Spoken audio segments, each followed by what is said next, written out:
So this is really big in terms of creating space for us as African people to gain our sovereignty and really free ourselves.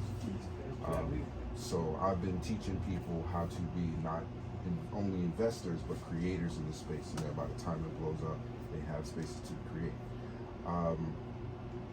When I met Brother Rahim, this was through the PAFM, the Pan-African Federalist Movement, and I joined as the Youth Mobilization Chair, so I helped the youth come together to mobilize and do things. So I do things like, we did things like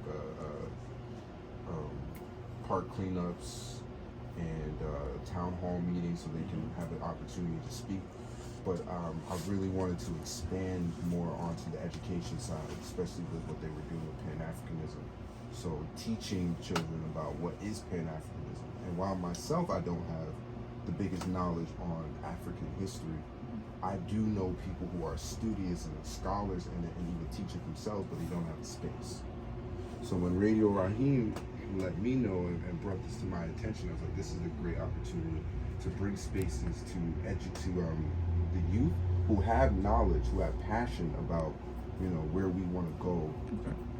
But, they need support. They need spaces. They need financial support because we're younger. We're starting out in this marketplace, but we have a lot of knowledge and we have a lot of drive, passion, and skill.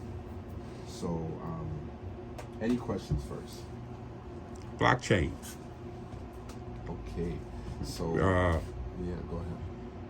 My partner asked the question because he's a tech, he's a techie too. He worked a lot of cable stuff. But go over blockchain again. How important it is really for us to pay attention to that. Just walk us through again because I'm documenting this historic meeting.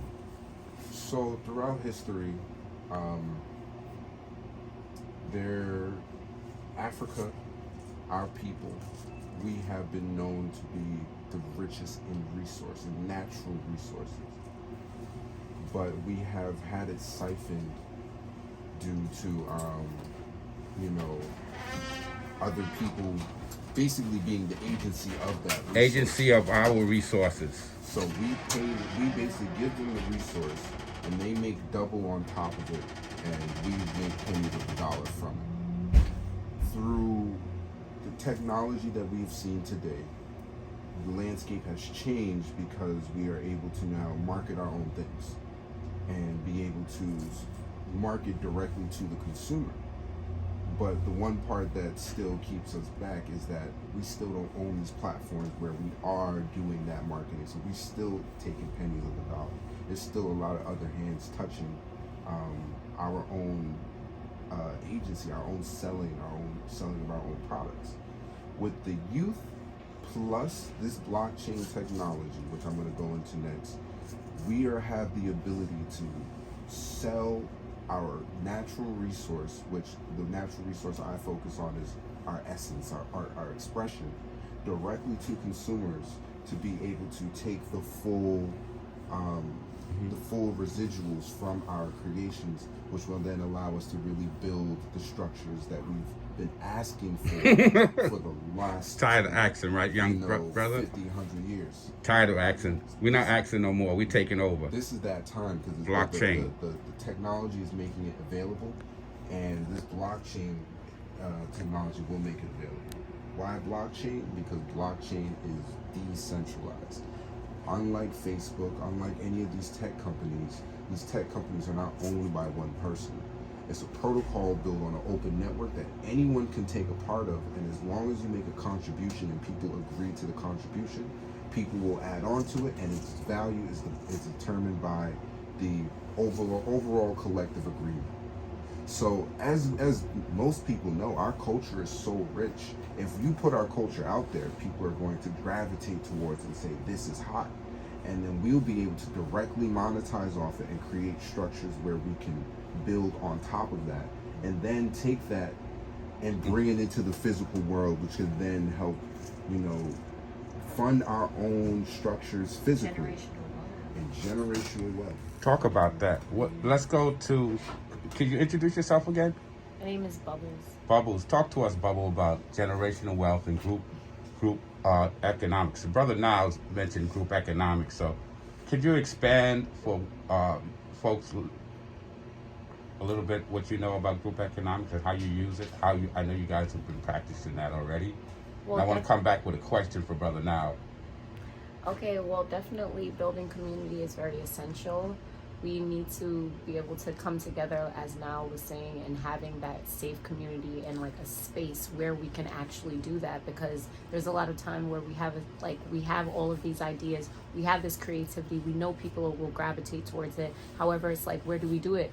That's why there's a lot of like musicians, especially in New York, that's on the train or they're on the corner or whatever the case may be, but still they make money and people gravitate towards it because they're talented. And we need to have that safe space. We need to have a place where people can just come and express themselves freely, because that's essentially what we're supposed to be doing in life. That is the purpose, is us being our true selves and expressing our true selves that holistic way, unapologetically. So, we really do need that.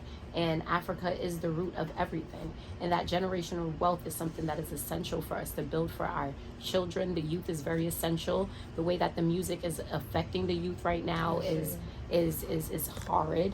And we need to take back control of that. So, for sure, yeah. Thank you on breaking that down. Anything else you want to add on to it? Introduce yourself again. My name is S Star. So, Star with an E. So when you said to touch upon group economics and anything you want to, got the camera on you now. You can break. You what's up, y'all?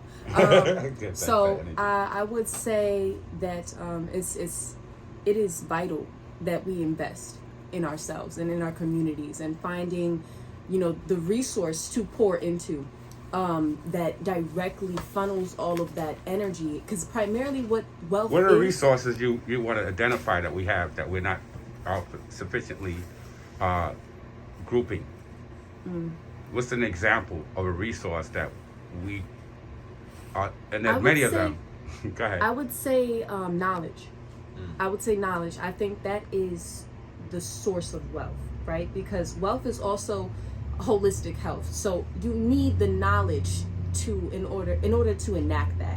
So I think that if we have places for children and teenagers to come, right, and learn about how they can care for themselves, not only just economically from an economic standpoint, but from a wellness standpoint. Like, how can you start to employ wellness in the way that you eat, in the way that you create your music, because like Bubbles was saying, is that it's a toxin, right? So she's right. Yeah, we were just reading the book, The Four Agreements, right? How when you gossip, right, that's a toxin. So in a lot of the say that again. How when you gossip, it's a toxin.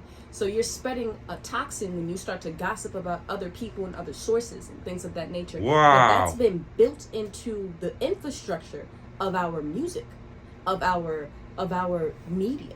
So you have children that are watching these things, and they're programming their minds inadvertently, because they don't know. How would they know? If your parent is giving you just this, they're giving you this magical object, and they're saying, okay, listen, this is your babysitter. I have to go make money so you can eat and you can survive, because we're in survival mode. And that's another thing, teaching the youth how to access their parasympathetic nervous system, so that we can now recline and we can relax, as opposed to, oh, we need to struggle, we need to survive, we need to listen to this because this music is going to help us get to the bag. And when I did that, because I went through the whole process of being programmed, it was detrimental. I ended up experiencing a lot of pain, not only physically, mentally, but also spiritually. And it's another thing, the knowledge for us to awaken spiritually is integral. We need to have spaces for that, because right now, with the whole pandemic occurring right now, they're trying to make sure that children do not have that outlet, that youth do not have that outlet, so they're bombarding them with all of I hope you guys are listening. So that kids can't be kids. Yeah, so that kids cannot be kids. And truthfully, we are all children. So you have people that are well into their 60s, 70s that are still lingering on childhood trauma. So if we have a place where we can actually heal childhood trauma at the root while they are still children, then we're now building an army. We're building an army of powerful kings and queens that are stepping into their power at a very young age. and being able to, like we said, focus on music, focus on creation, because that's really what we need to be doing as a people, as African people. We need to be able to facilitate that and show our children this is our root, right? I personally teach yoga, and I'm also a singer, so I would implement a lot of knowledge in that way, because that's how I'm acquiring my knowledge on my journey right now. So there's a lot of different things that a lot of our community does that could benefit the children, the youth.